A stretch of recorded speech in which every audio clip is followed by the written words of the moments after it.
Big Zay. Morning, Brad.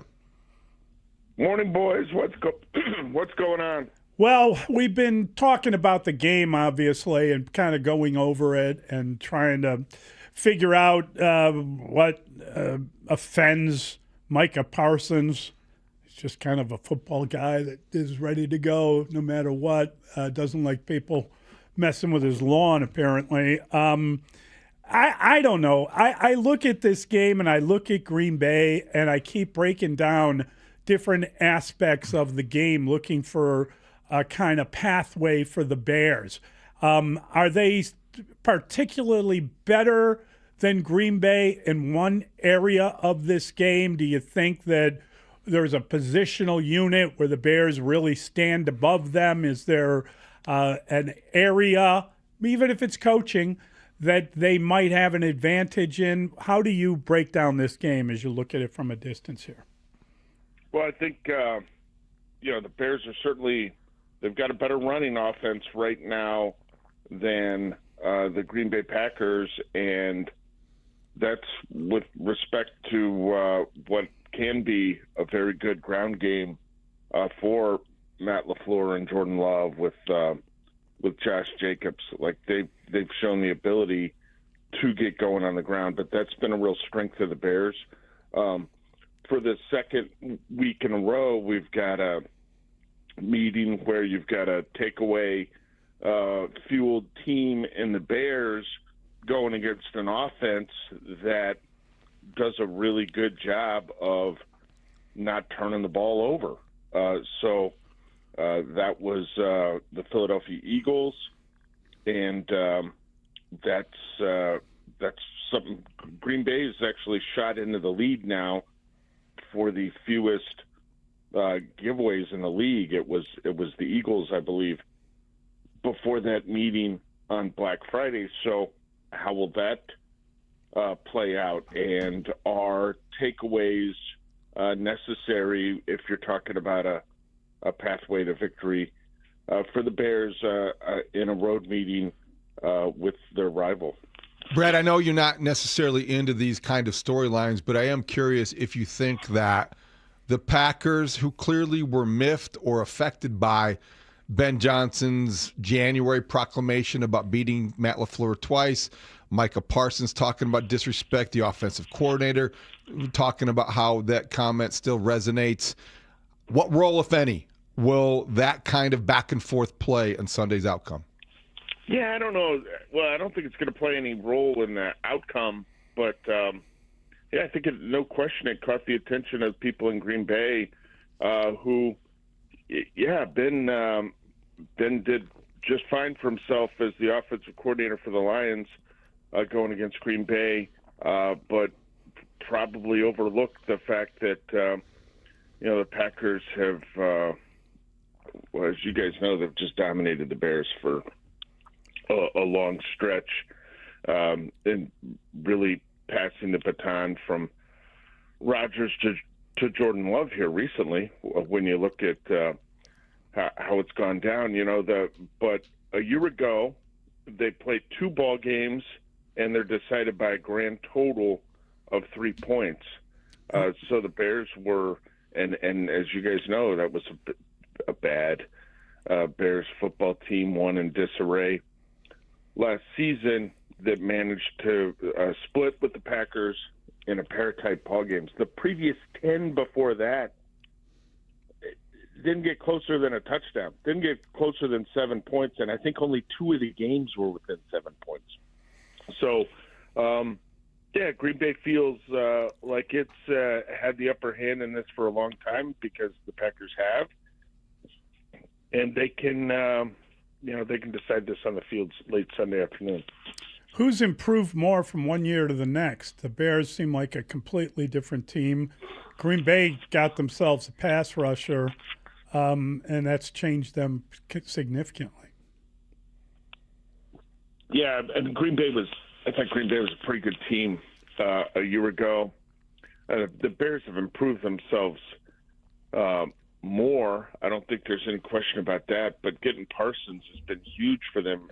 He's got 12.5 sacks. I believe that ranks third in the National Football League, and they brought him out of the bullpen, right? He's got 8 sacks in the fourth quarter or overtime. So with the game on the line, Micah Parsons is coming through and making some plays, and so I think he's been exactly what they hoped for, which is probably the second best edge rusher in football. Like, Myles Garrett has the title of the best and is in pretty much a class of his own in the current NFL.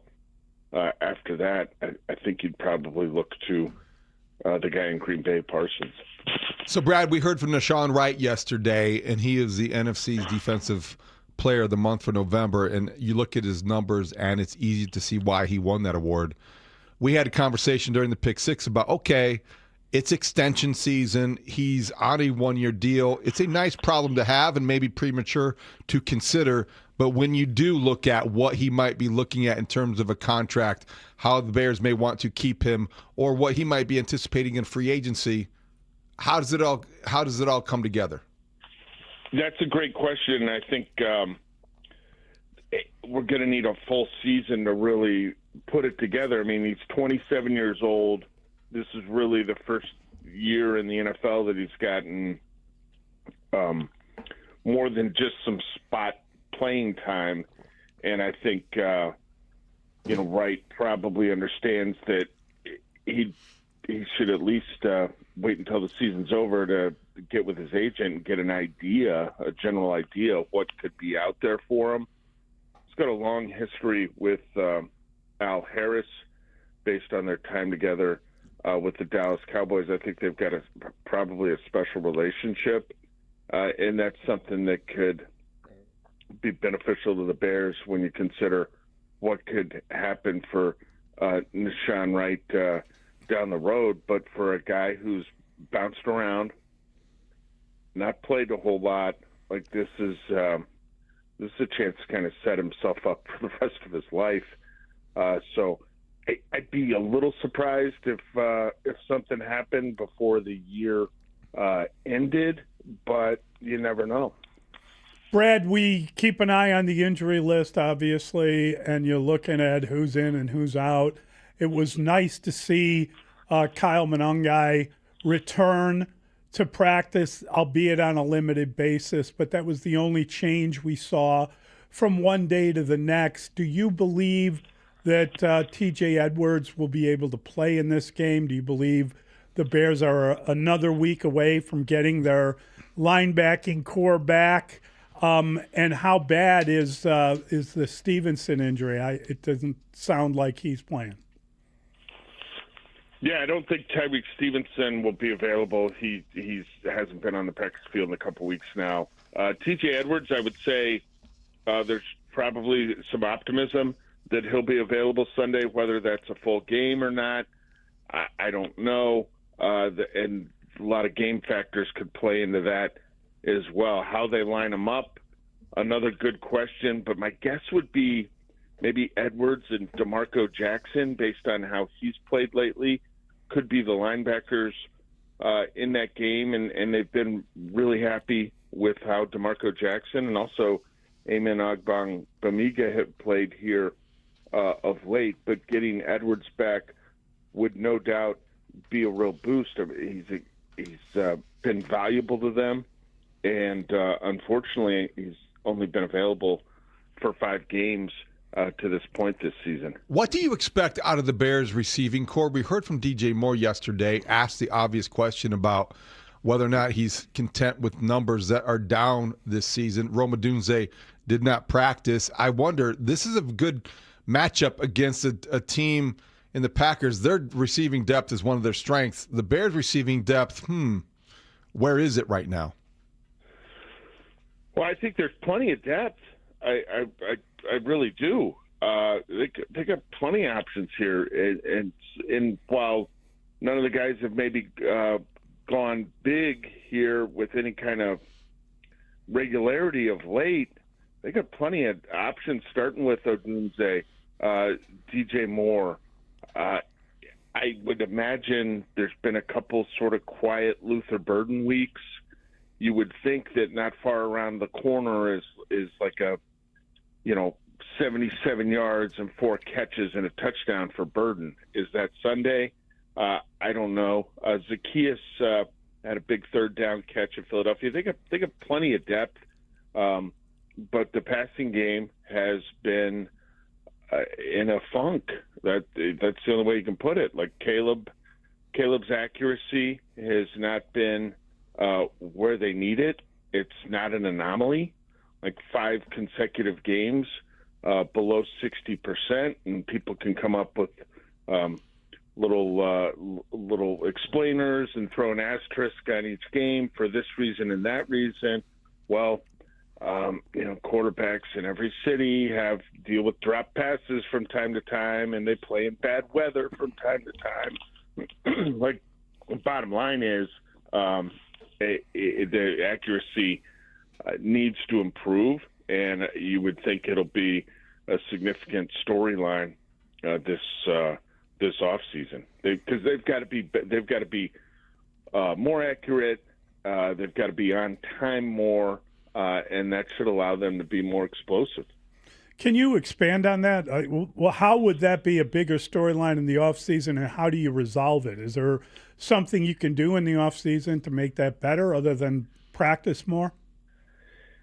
Yeah, you've got I think, comfort level in the system, maybe getting through year one, and it's not year one for the player, but it's year one in the scheme, and he's still a young player. So I think you understand that, just the comfort level, the knowledge where you're able to be in a position where you can process things a little bit more efficiently. So, okay, that's where the ball's going to go, and I'm going to be on time, because it's tough. It's difficult, and you see a lot of quarterbacks struggle with it and never really get it figured out. And while Josh Allen's a fantastic example of a guy who became more accurate after being really inaccurate early in his career, right? I think Lamar Jackson's another good example. Like, people knocked him for his accuracy coming out of college when they talked about him as a quarterback, and it wasn't great when he played a little bit his rookie season. And you know what? He's pretty accurate now.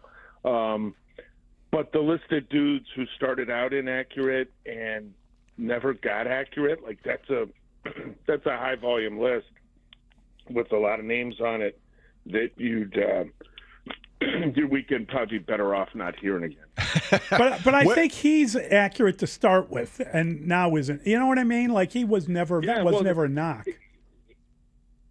No, and that's why I think the Bears are optimistic that this will be a non-issue at some point in the future. But I think it's also to the point they realize it's a current issue, right? Like, this isn't a couple game thing. I'm pretty sure his completion percentage is below where it was a year ago. Correct. And so, maybe throwing downfield a little bit more. But again, you go down these rabbit holes with people that want to explain why he's an accurate passer, and it's like, God, just look at the numbers. Like, he's last in the league. In those Green Bay coaches' film rooms, and as they study the Bears, where do you think they believe is the biggest weakness to attack? Attack the Bears' offense? Either side of the ball. Where is the biggest weakness for the Bears?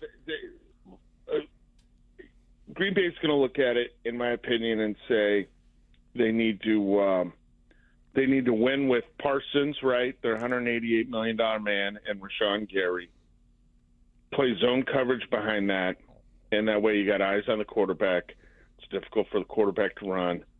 If he wants to run outside the pocket, they can kind of match him as he does that and force him to try to complete passes into tight zone windows. I think Green Bay looks at that and says if the game comes together that way, that'll probably be pretty favorable for the Packers. This segment with Brad Biggs is sponsored by Est Wing Professional Tools, made in the USA for over 100 years, estwing.com. Micah Parsons said earlier this year that if anyone tries a gimmick play, a gadget play, that means they know they can't beat you straight up, and he thinks very lowly of it. Made me feel like that was a invitation to run some gadget plays, some gimmick plays, and I wonder if Ben Johnson wants to do that. If it frustrates the guy, don't you want to do that? Well, it's been a little bit. It's been a minute since we've seen him run one or two, so he could very well have 3 or 4 of them queued up. I wouldn't put anything past Ben Johnson in terms of doing that. But remember, he does. These plays are designed to be sound against a weakness that they've identified in the defense. Like it's not done for a carnival look. It's literally like finding a soft spot in the defense and what's a way that we can take advantage of the opponent here because of how they react to something. You show them one thing, they react, oh, well, look, after they react that way, they're completely uncovered over here. How can we take advantage of it? And so we'll see if he has anything in store for Micah and his teammates. All right, Brad, we got a minute left. What's your pick? I think this is going to be a close game. I think you guys could get better intel from Joe Fortenbaugh, but I think the point spread is awful large for a game that I expect to be close. Like I think this one could go either way based on the Packers being better offensively, kind of figuring out how to operate without Kraft, the tight end who was lost for the season. Right. I picked them to win a field goal game, 27-24. Jordan Love's been playing better of late, no question about that.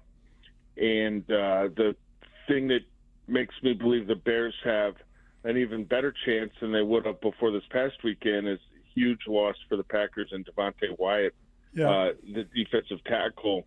I think I mentioned it when we talked yesterday. Maybe see if the Bears run more power, just straight up, try to run straight up Broadway against the Packers defense. But I think this sets up as a close ball game. It should be highly entertaining, and that would make 3 close games in a row in this series. And I'd have to look. It's probably been forever since that happened. Great stuff, Bigsy. Thank you, buddy. Have a good weekend, Brad. Have a great weekend, guys.